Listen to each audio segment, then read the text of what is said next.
I'm going to show you how to take a normal NES Zapper and turn it into a flashlight. So the other day I was playing Duck Hunt when my Zapper decided to quit working. So instead of throwing it away, I decided to make a flashlight out of it. And I'm going to show you how I did so. First of all, you need a screwdriver to take out screws, of course. Begin removing the screws from the side of the Zapper.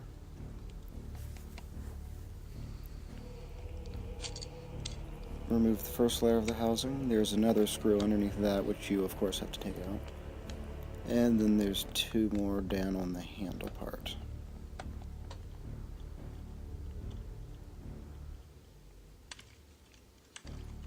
Once inside, you'll see all this stuff in here. You need to take the trigger housing off of the actual Zapper. Just take the screws out to do that.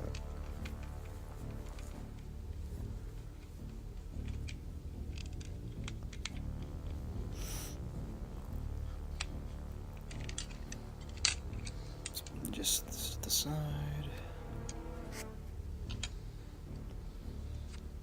There's smaller screws on the housing that you'll notice. You'll have to take those out with a smaller screwdriver such as this one.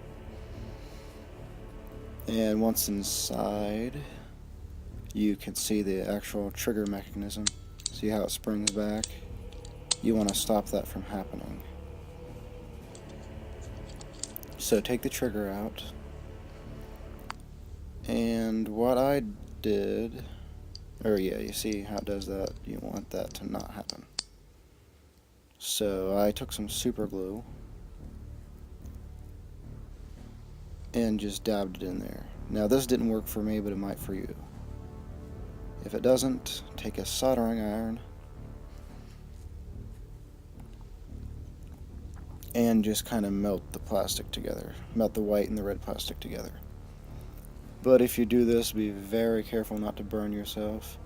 And if you already tried super glue and that didn't work, don't let the soldering iron touch the glue. It'll evaporate and burn your eyes. Found that out the hard way.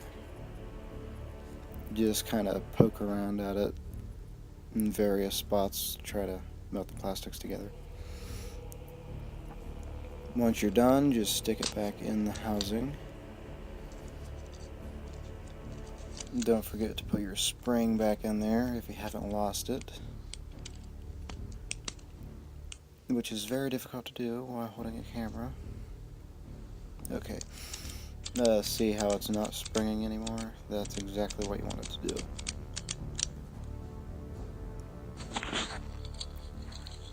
The next step is to detach these wires that lead to the circuit. That goes to that black switch.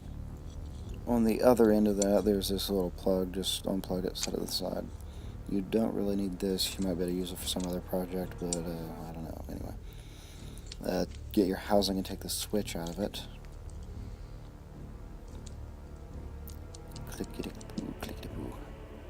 Anyway, grab a pair of wire cutters. Yep, put that in there twice. Cut the end off of that wire you just unplugged, and there's 4 wires. You only need 2 though, doesn't matter which 2. I kept the blue and the white. Strip those back. Solder one to the end of your switch where those other wires came from. Find the end that plugs into the NES and cut it off.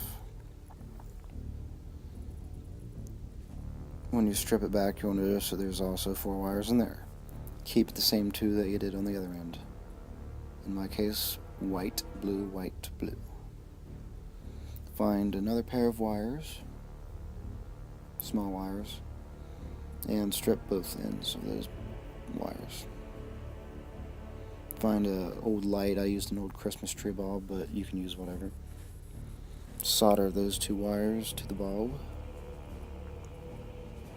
And solder one to the place where the other wire was plugged onto on your switch. Tape the other wire leading back to the thing that plugs into the NES, and that's what it should look like. The other end that used to plug into the NES, I attached a 9-volt battery. Your voltage will vary based on the light you use. When you click the button, the light should turn on. If it blows out, too much voltage. If it doesn't work, I don't know what's wrong. Anyway, take your housing back.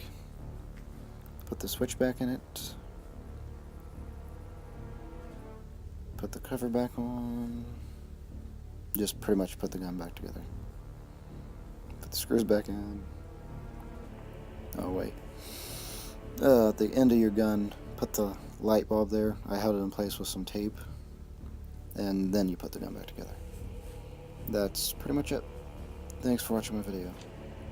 Pew, pew, pew. Anyway.